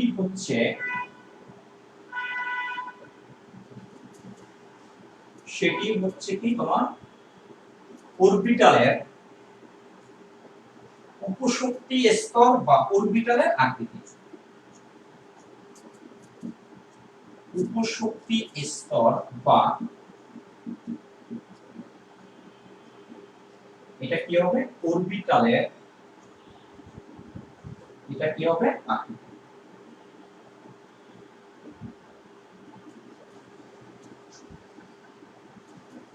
এখানে একটু দেখো, এখানে আমি যদি কথা বলতে চাই একটু, নিউক্লিয়াস, এটা নিউক্লিয়াস থেকে যত যাবে এই এরিয়াতে যত যেতে থাকবে, এরিয়া যত বাড়বে ইলেকট্রনের ডেনসিটি তত আস্তে আস্তে কি হবে বলতো, বাড়তেছে। এই এরিয়া থেকে, এই নিউক্লিয়াস থেকে যত আস্তে আস্তে দূরে যাচ্ছে, তার মানে কি এরিয়া তত আস্তে আস্তে কি হচ্ছে বলতো, বেড়ে যাচ্ছে, ডেনসিটি তত আস্তে আস্তে কি হচ্ছে, বাড়তেছে। আবার এদিক থেকে যদি কনসিডার করি, এই এরিয়া থেকে এই দিকে আমি যদি শিফট করি, তাই এরিয়া আস্তে আস্তে কি হচ্ছে বলতো, কমে যাচ্ছে। কমতে কমতে একসময় এখানে ইলেকট্রনের ডেনসিটি কি হচ্ছে, 0 হয়ে যাচ্ছে। আমি যদি অরবিটালের ডেফিনিশন দিতে চাই, তার মানে অরবিটাল হচ্ছে, আমরা যদি 9 10 এর কনসেপ্ট থেকে বলি, অরবিটাল হচ্ছে কি যে এরিয়াটায়, যে স্পেসে ইলেকট্রন পাওয়ার প্রবাবিলিটি আছে, এগুলো কি ইলেকট্রন পাওয়ার প্রবাবিলিটি অঞ্চল, যেখানে ইলেকট্রন পাওয়ার সম্ভাব্য অঞ্চলটাকে আমরা কি বলি, অরবিটাল। এই ইলেকট্রন পাওয়ার সম্ভাব্য এই অঞ্চলটাকে আমরা কি বলি, অরবিটাল। ওর কোন একটা ইলেকট্রন এক্স্যাক্টলি কি হয় বলতো, পাওয়া যায় না, একুরেটলি অমুক জায়গায় আছে এটা বলা যায় না। এটা সম্ভাব্য একটা অবস্থান। আমরা কিন্তু পসিবিলিটি বা প্রবাবিলিটি ম্যাথ করে আসছি, কিন্তু 9 10 এর দিকে হায়ার ম্যাথ তোমার থাকে, সম্ভাব্যতার কি তোমার ম্যাথ করছে। মানে ইলেকট্রন পাওয়ার সম্ভাব্য অঞ্চলটা হচ্ছে কি অরবিটাল। অরবিটাল হচ্ছে একটা 3 ডাইমেনশন স্পেস, এটা 3 ডাইমেনশন একটা জায়গা, একটা 3 ডাইমেনশন একটা কি অঞ্চল, যে অঞ্চলে ইলেকট্রন গুলো কি পাওয়ার প্রবাবিলিটি আছে। যেখানে ইলেকট্রন পাওয়ার প্রবাবিলিটি কি হবে ম্যাক্সিমাম, ওই 3 ডাইমেনশন স্পেসটাকে আমরা কি বলি বলতো অরবিটাল। তাহলে অরবিটাল হচ্ছে কি একটা 3 ডাইমেনশন স্পেস। 3 ডাইমেনশন বলতে কি বোঝানো হচ্ছে, এগুলো কি এই ইলেকট্রনটা এই অরবিটালটা কি বরাবর থাকতে পারে, জাস্ট এই বরাবর থাকতে পারে। এটা কোন বরাবর থাকতে পারে, জাস্ট এই বরাবর।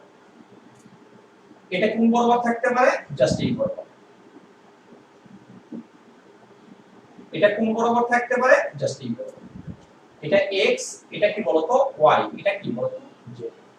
মানে এদের কি এটার এই ওরিয়েন্টেশনটা x এক্সিস বরাবর হতে পারে, y এক্সিস বরাবর। ওরিয়েন্টেশন মানে কি বিন্যস্ত হবে। এটা কি z এক্সিস বরাবর। এদের ইলেকট্রনের ওরিয়েন্টেশনটা x y z মানে তিন দিকে হতে পারে। এই কারণে আমরা কি বলি অরবিটাল হচ্ছে কি একটা 3 ডাইমেনশন স্পেস, যেখানে ইলেকট্রন পাওয়ার প্রবাবিলিটি কি হবে বলতো ম্যাক্সিমাম হবে।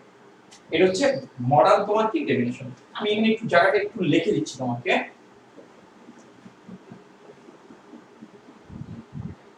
3 ডাইমেনশন তার নিচের পয়েন্টে লিখছি, অরবিটাল হচ্ছে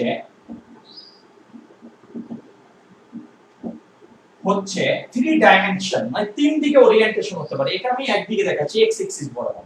3 ডাইমেনশন, যেটাকে 3 ডাইমেনশনকে শর্ট ফর্মে লিখি কি 3D। 3D স্পেস মানে জায়গা বা অঞ্চল যেখানে ইলেকট্রন পাওয়ার প্রবাবিলিটি, যেখানে ইলেকট্রন পাওয়ার প্রবাবিলিটি ম্যাক্সিমাম, প্রবাবিলিটি তোমার কি ম্যাক্সিমাম, প্রবাবিলিটি ম্যাক্সিমাম, যেখানে ইলেকট্রন পাওয়ার প্রবাবিলিটি ম্যাক্সিমাম। এ পর্যন্ত উঠে নাও।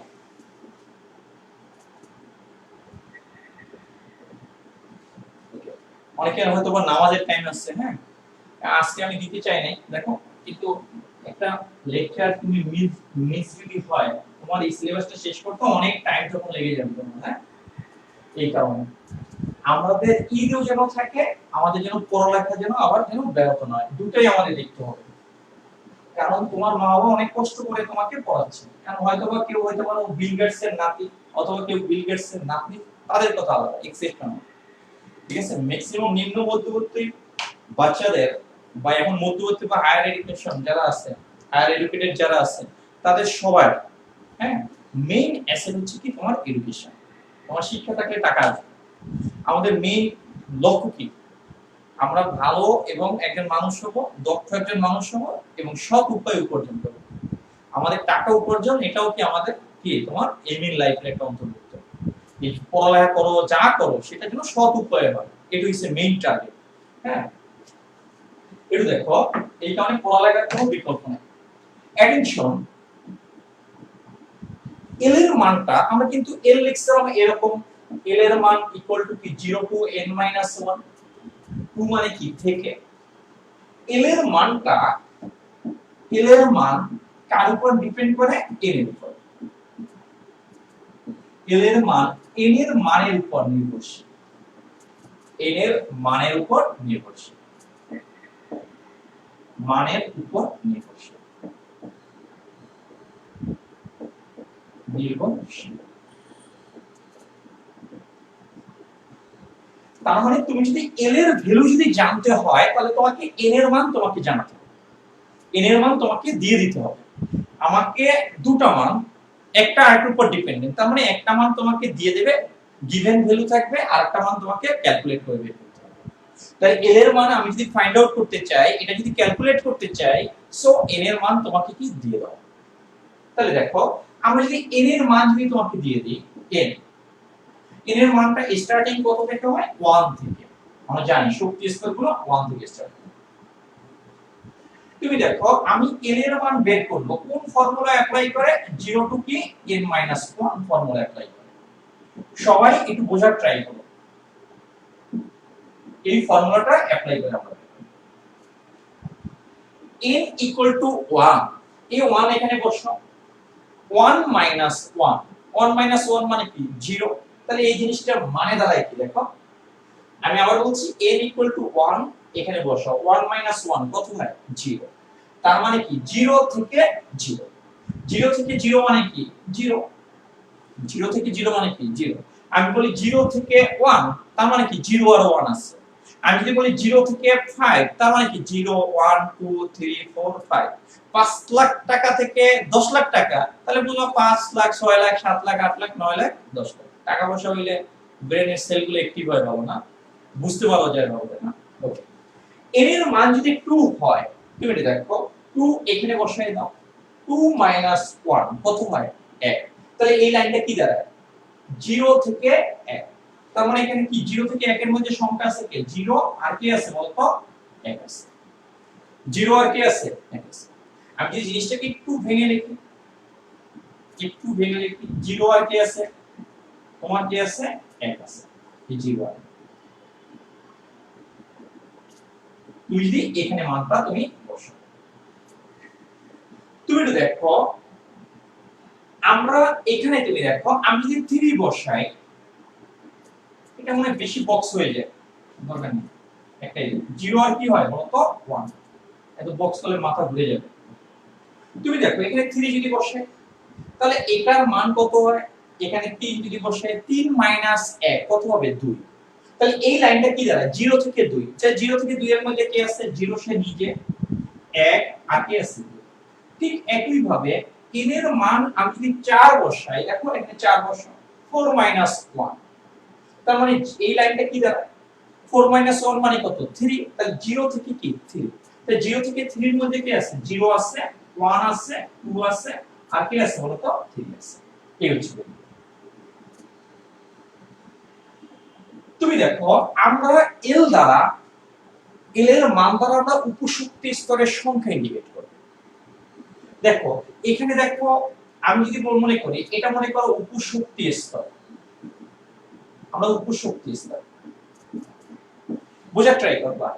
l এর মান 0, l এর মান কত 0, তাই l যদি 0 হয় তাহলে ওই উপশক্তি স্তর, এটাকে আমি সংখ্যা দ্বারা রিপ্রেজেন্ট করছি, আমি এখানে এই উপশক্তি স্তরকে ইংরেজি লেটার দ্বারা রিপ্রেজেন্ট করব। l 0 এর জন্য কোন উপশক্তি স্তর s, এটা ছোট হবে, কোন উপশক্তি স্তর হবে s। এখানে আমি কি লিখছি বলতো সংখ্যা, আর এখানে আমি জিনিসটাকে রিপ্রেজেন্ট করতেছি কি দিয়ে ইংরেজি লেটার। এটা এটা কোন শক্তি স্তরে অবস্থিত প্রথম, এই কারণে আমরা এখানে লিখব কি 1, এই 1 এর মান প্রথম শক্তি স্তরে। তুমি দেখো l এর মান কত 0, 0 এর জন্য আমরা লিখি কোন উপশক্তি স্তর s।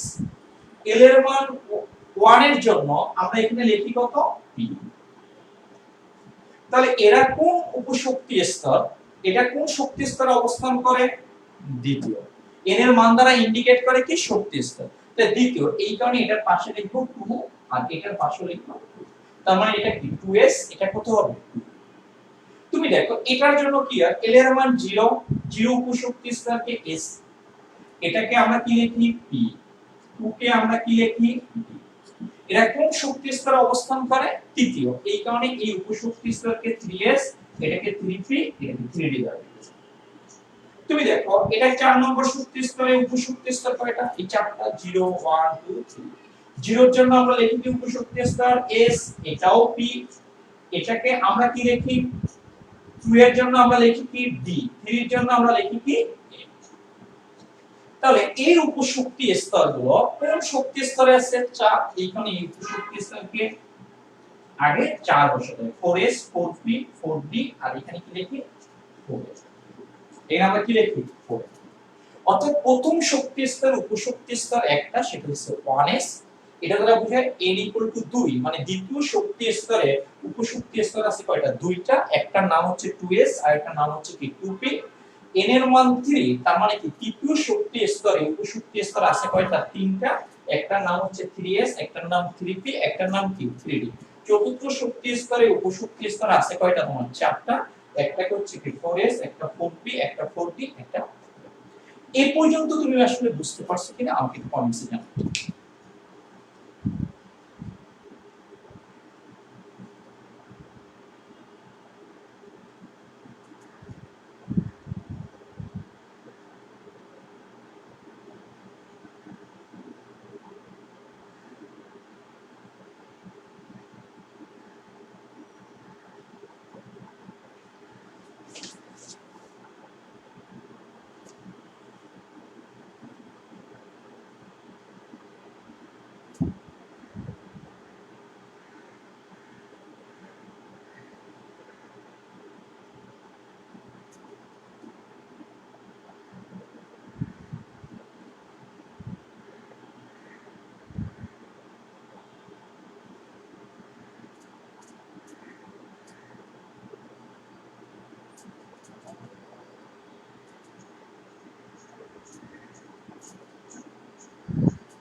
আমার কথাগুলো একটু বোঝো। একটা স্টুডেন্ট কোশ্চেন করছে, মাহিয়া রহমান বলছি ইলেকট্রনের যদি স্পেস গ্রেডিয়েন্ট বলে, আচ্ছা আমি এটা একটু কমপ্লিট করে নিই তারপর আমি বলতেছি। দেখো আমি যদি এখানে উপশক্তি স্তরের সংখ্যা ইন্ডিকেট করি, এখানে উপশক্তি স্তরের সংখ্যা, শক্তি স্তরের সংখ্যা। সবার কি ক্ষুধা লেগে গেছে নাকি? সবাই হাংরি নাকি এংরি কোনটা? ওকে, দেখো প্রথম শক্তি স্তর উপশক্তি স্তর কয়টা? একটা। দ্বিতীয়তে কয়টা আছে? দুইটা। তৃতীয়তে কত আছে? তিনটা। চতুর্থতে কয়টা আছে? চারটা। তাহলে এখানে একটু দেখো মাহিয়া রহমান, আমি আসবো তোমার কোশ্চেন একটু আসবে, একটু ওয়েট করো। এখানে আমরা কি বলি, এল এর এই মান দ্বারা, এল এর এক একটা মান দ্বারা কি উপশক্তি স্তরের সংখ্যা নির্দেশ করে। এল এর মান 2 তে উপশক্তি স্তর কয়টা পাওয়া যাচ্ছে? 2টা। তাহলে আমি এখানে পরের পয়েন্ট আমি কি লিখতে পারি? এল এর মান দ্বারা উপশক্তি স্তরের সংখ্যা নির্দেশ করে। সংখ্যা নির্দেশ করে।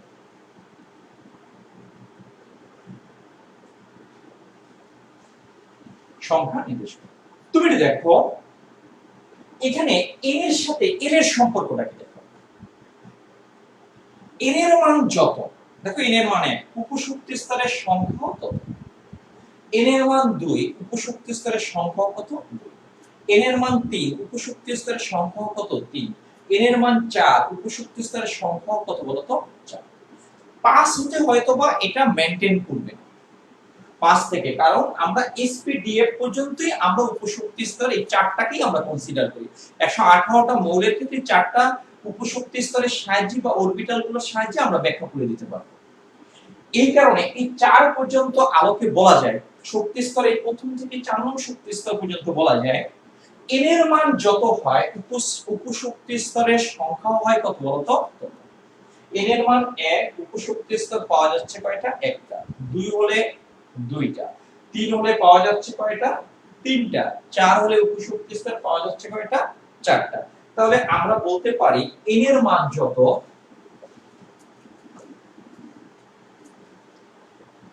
n এর মান যত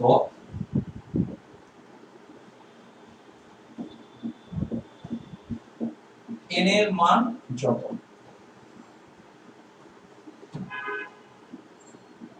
উপশক্তি স্তরের সংখ্যা,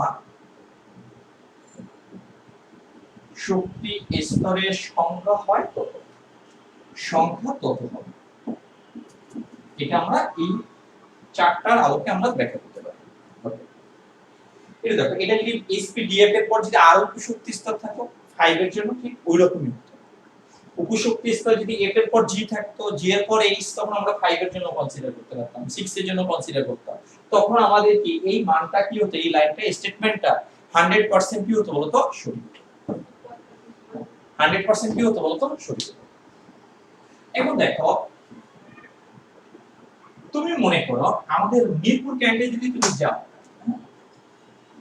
মিরপুর ক্যান্টনে তুমি যদি যাও, এক মিনিট,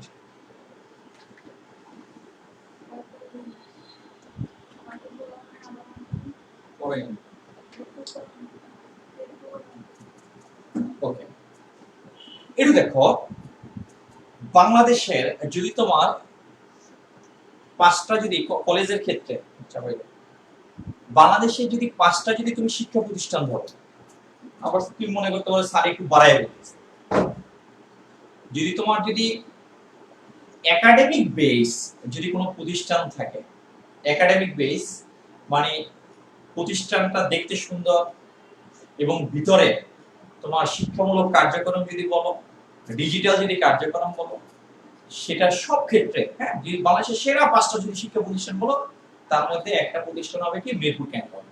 হ্যাঁ, ওখানে গেলে তুমি বুঝতে পারবে এক একটা, হ্যাঁ, এনভায়রনমেন্ট হইতে শুরু করে সবকিছু। হ্যাঁ, এখন এটার পাবলিসিটি বা সুনাম কতদূর বাইরে আছে সেটা আমি যাচ্ছি না, বা আদমজি বা অন্যান্য ক্যান্টের সাথে আমি ওই কম্পেয়ার করতেছি না। আমি বলতেছি তুমি যদি বাইরের আউটলুক দেখো, ভিতরের প্রত্যেকটা মানে ক্লাসরুমের যদি ডিজাইন দেখো, ক্লাসরুমে একটা ডিজিটাল প্ল্যাটফর্ম থাকার জন্য যে যে ম্যাটেরিয়ালস গুলো আছে সবগুলো, আর টিচাররা তো সবাই বন্ধুসুলভ, হ্যাঁ মানে ঝাড়ি মারে না, অনেক আন্তরিক, খুবই আন্তরিক, যারা পড়ে তারা জানে। হ্যাঁ, এখন যে ব্যাপারটা হচ্ছে, এখন মাহিয়া তোমাকে যদি মনে করো এই ধরনের একটা সুন্দর একটা প্রতিষ্ঠানে তোমাকে ছেড়ে দেওয়া হলো, এখন তোমাকে বললো যে তুমি এখানে রোটেট করো, ঘুরতে থাকো, এখন তুমি কি যে কোনো স্পেসে তোমার মুভমেন্ট হবে। এখন তোমার যে কোনো স্পেসে মুভমেন্ট, আমরা যে কোনো স্পেসের মুভমেন্টকে তিন ভাবে আমরা রিপ্রেজেন্ট করি যে কোনো ডিসিপ্লিনে, সেটা এক্স এক্সিস, ওয়াই এক্সিস এবং জেড এক্সিস এর সাথে। আমরা ফোর ডাইমেনশন কনসিডার করি না, যেটাকে আমরা টাইম বলি। টাইমের ক্ষেত্রে এটা দৈর্ঘ্য, একটা বস্তু, একটা উচ্চতা বরাবর তোমার মুভমেন্ট হবে। তাহলে তোমার এই যে কোনো এক্সিস, একটা পরমাণুতে যে ইলেকট্রন গুলো আছে, ইলেকট্রন গুলো যে স্পেস, একটা অ্যাটমের ভিতরে যে স্পেসটা পায়, সে যে কোনো দিকে সে কি করতে পারে বলতো, মুভমেন্ট করতে পারে। এই জন্য আমরা থ্রি ডাইমেনশন স্পেসটাকে আমরা বেশি করি। আমরা কিন্তু আসলে থ্রি ডাইমেনশন স্পেসের সাহায্যে কিন্তু ইলেকট্রনকে ব্যাখ্যা করতেছি। ইলেকট্রনটা এই পথে রোটেট করে, এই পথে রোটেট করে, আর এই পথে রোটেট করে, সেটার সাহায্যে আমরা তার শেপটাকে আমরা ডিটারমাইন করতেছি। আমরা এই ব্যাপার না, তুমি একটা ভবনে বা একটা তুমি মনে করো একটা ফ্ল্যাটে তুমি আসছো, সেটার রুমের শেপটা কি ট্রায়াঙ্গেল হবে নাকি রুমের শেপটা স্কয়ার হবে, সেটা তোমার উপর ডিপেন্ড করতেছে। তোমার উপর ডিপেন্ড করার পর তুমি থাকতেছো।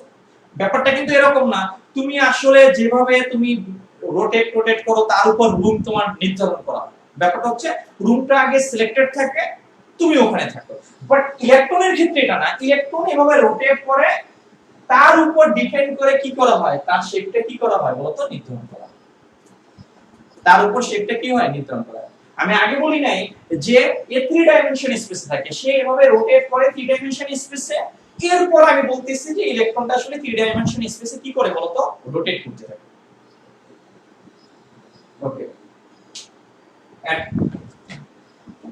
আসলে আমার কথাগুলো তুমি বুঝতে পারার কথা।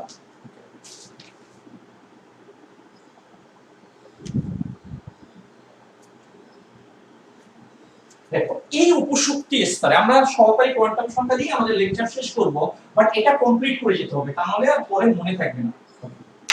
প্রতিটি উপশক্তি স্তরে মানে এস এ কয়টা ইলেকট্রন থাকতে পারে, পি তে কয়টা থাকতে পারে, ডি তে কয়টা থাকতে পারে, এ তে কয়টা থাকতে পারে, তার একটা আমরা হিসাব করব। এটা দেখো প্রতিটি উপশক্তি স্তরে,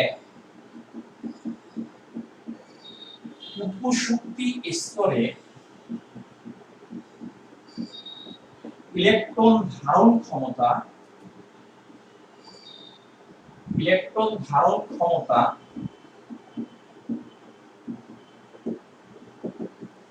2 into 12 plus 1। এটা খুব গুরুত্বপূর্ণ এমসিকিউ তে এবং এডমিশন টেস্টে এটা আসে, এমসিকিউ তে এবং এডমিশন টেস্টে আসে। এখন দেখো এই এমসিকিউটি একটু অন্যভাবে আসে, এই সূত্রের সাহায্যে এটাকে ব্যাখ্যা করে। প্রতিটা উপশক্তি স্তর মানে এস এ কয়টা ইলেকট্রন থাকতে পারে, পি তে কয়টা, ডি তে কয়টা, এ তে কয়টা, এটাকে এভাবে আসে 2 দুগুণে কত 4, এটাকে মাল্টিপ্লাই করে দেওয়া হয় 4l প্লাস কত। যখন এমসিকিউর অপশনে আসে নিচের কোনটা সঠিক, তখন এভাবে টিচাররা রিপ্রেজেন্ট না করে জাস্ট এভাবে রিপ্রেজেন্ট করে। হয়তোবা স্টুডেন্টের মনে থাকে এইটা, এই কারণে অ্যানসার হয়তোবা এটা খুঁজে পায়। এখন দেখো এটার হিসাবটা আমি যদি তোমাকে যদি লিখি, দেখো এটা হচ্ছে উপশক্তি স্তর,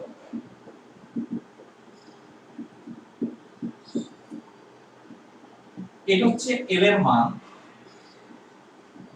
আর এটা হচ্ছে সর্বোচ্চ ইলেকট্রন ধারণ ক্ষমতা, ইলেকট্রন ধারণ ক্ষমতা। ওকে, দেখো উপশক্তি স্তরগুলো কারা, এস, এটা কারা, পি, এটা কারা, ডি। সব স্মল লিখতে হবে, কিন্তু বড় ডি আবার লেখা যাবে না, বড় ডি লিখলে বড় মার্ক পাবা, হ্যাঁ এরকম কিন্তু হবে না, তাহলে কিন্তু টিচার কেটে ফেলবে, মানে কলম দিয়ে। ওকে, এস এর জন্য আমরা এখানে ভ্যালু লিখি কত, এল এর মান 0, এটা 1, এটা 2, এটা 3। সর্বোচ্চ ইলেকট্রন ধারণ ক্ষমতার সূত্রটা আমরা যদি এখানে লিখি, সেটা হচ্ছে 2 into 12 plus 3। এটা যদি লিখি, তুমি এটা দেখো, আমরা যদি এটাকে 4l plus 2 একবারে লিখে দিচ্ছি, তাহলে আমাদের ক্যালকুলেশনটা ইজি হয়ে যাবে।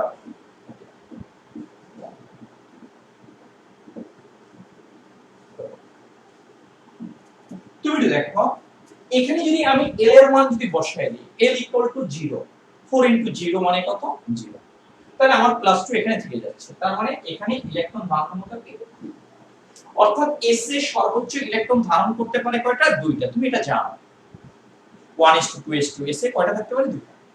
আমরা l এর মান যদি 1, এখানে যদি 1 যদি বসাই দিই তাহলে এখানে কত আসে 4 * 1 মানে 4 + 2, তার মানে ক্যালকুলেশন করলে কত আসে 6, অর্থাৎ p উপশক্তি স্তরে ম্যাক্সিমাম ইলেকট্রন থাকতে পারে কয়টা, 6 অথবা 6 এর কম থাকতে পারে, কিন্তু ম্যাক্সিমাম থাকতে পারে কয়টা, 6টা।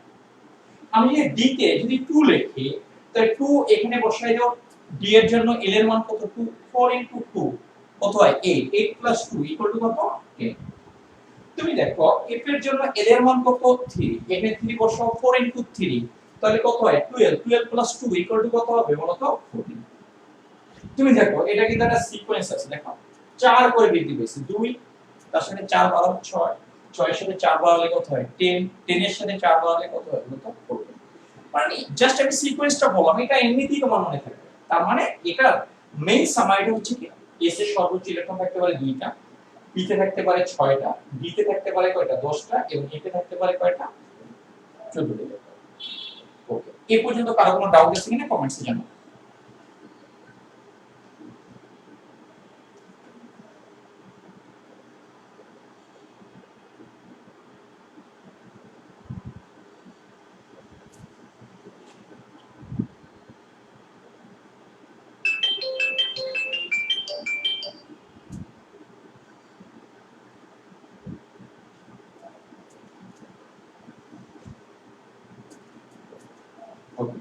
আমাদের লাস্ট পয়েন্ট নিয়ে আমরা কথা বলবো, হ্যাঁ লাস্ট পয়েন্ট নিয়ে কথা বলবো। এখন দেখো লাস্ট পয়েন্টের ক্ষেত্রে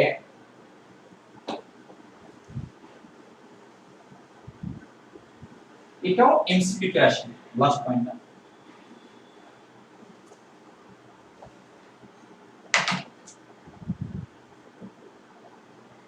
তুমি দেখো, আমি যদি প্রথম শক্তি স্তর যদি ধরি, মনে করো এখানে মনে করো দ্বিতীয় শক্তি স্তর আছে, এটা মনে করো তৃতীয়,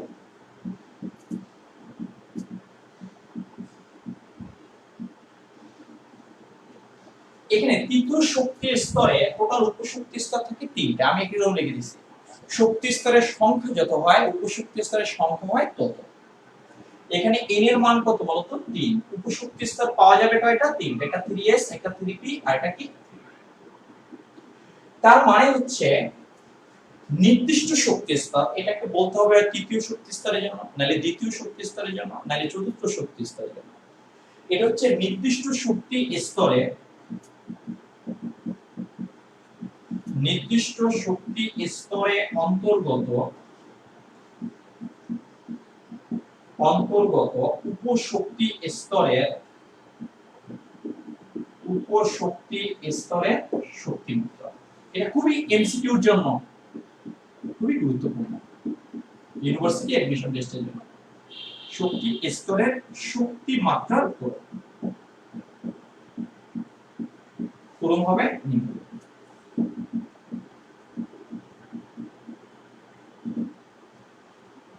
মানে এটা বলা হয়েছে নির্দিষ্ট শক্তি স্তর, আমি ধরে নিলাম তৃতীয় শক্তি স্তরকে, এটা হচ্ছে নির্দিষ্ট শক্তি স্তরে যে উপশক্তি স্তর আছে তাদের শক্তিগুলো কি হবে, অলওয়েজ s এর শক্তির চেয়ে p এর শক্তি বেশি হবে, p এর চেয়ে d এর শক্তি বেশি হবে, d এর চেয়ে অলওয়েজ f এর শক্তি বেশি হবে।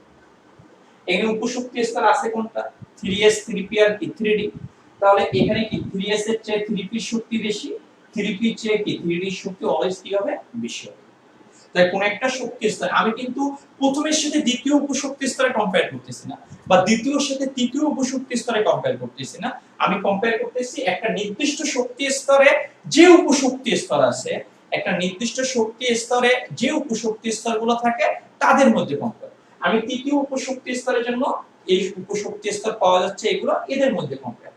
দ্বিতীয় শক্তি স্তরের জন্য পাওয়া যাবে কি 2s আর 2p, তাই 2s এর চেয়ে 2p শক্তি বেশি।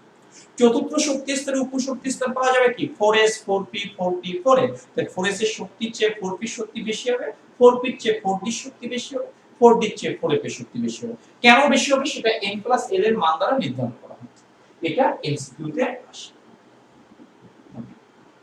আমরা এটা দেখাই দেবো। ওকে, এই পর্যন্ত কেউ বুঝতে পারছে কিনা আমাকে একটু জানাও।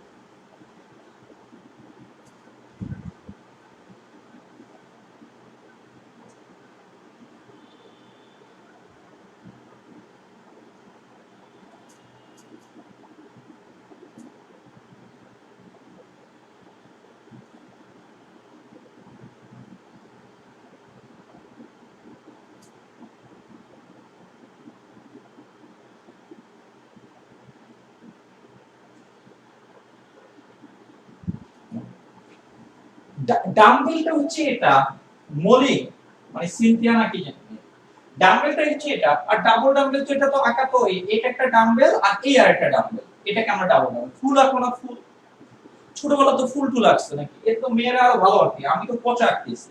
এটা হচ্ছে ডাম্বেল আর এটা হচ্ছে কি বলতো, এটার লাগে আরেকটা ডাম্বেল দিয়ে দাও, এই ডাবল ডাম্বেল। ডাবল মানে দুই, ডাম্বেল তো ডাম্বেল যে জিম টিম করবা, হ্যাঁ তার মানে এখানে দুটো ডাম্বেল। ওকে, আজকে এ পর্যন্তই থাকবে। তার মানে ঈদের আগে আর কোনো লেকচার হবে না, ঈদের পর আমাদের লেকচার হবে। অবশ্যই এই আইডিতে হবে না, আমাদের নতুন আইডিতে, তোমার যে আইডি আছে ওই আইডিতে আমি সম্ভবত দিয়ে দেবো। যদি আমার কোনো মিস্টেক হয় তুমি আমাকে নক করবে। অবশ্যই তুমি তোমার পেমেন্ট ক্লিয়ার করো, বেতন ক্লিয়ার করো। জুলাই পর্যন্ত তোমার বেতন অবশ্যই আপডেট থাকবে। হ্যাঁ, ওকে, বাই বাই, সবাই ভালো থাকো এবং সুস্থ থাকো।